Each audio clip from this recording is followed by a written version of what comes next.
বাইরামার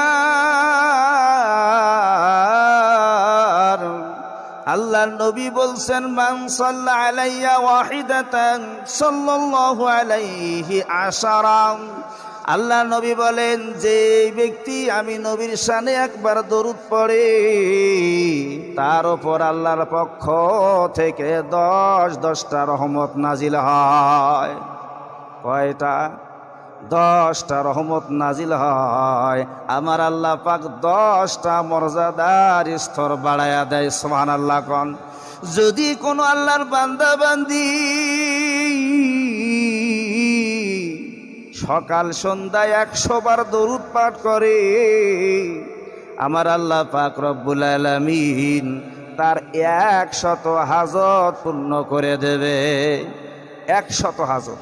দুনিয়ার মধ্যে হলো 30টা, পরকালে হলো ৭৪টা। কয়টা হলো? 100 হাজত পূর্ণ করে দেবে। কোন নবীর নামে দরুদ পড়ব? যেই নবীজি গোটা দুনিয়ার জন্য রহমত, সৃষ্টির সর্দার, সরুরে কায়নাত, যেনাকে আল্লাহ পাক সৃষ্টির সর্দার বানায়াছে। ওয়া মা আরসালনাকা ইল্লা রাহমাতাল লিল আলামিন। আল্লাহ ডেকে বলে, নবীজি আপনাকে গোটা জগতের জন্য আমি রহমত বানায়া পাঠায়া দিলাম। সুবহানাল্লাহ কোন। যেই নবীজিকে আল্লাহ মুজিজা দান করেছেন। ঈসা মুসা নবীর মুজিজা ছিল আসা নামক একটা লাঠি। যেই লাঠি জমিনে ছেড়ে দেবার পর আসা থেকে আজগরে পরিণত হয়ে যায়।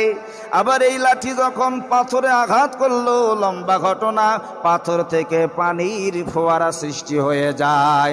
কিন্তু আমার নবীজিকে লাঠিও লাগে নাই, হাতের আঙ্গুল থেকে আমার আল্লাহ পানির ঝর্ণা সৃষ্টি করে দিয়েছে। সুবহানাল্লাহ কোন।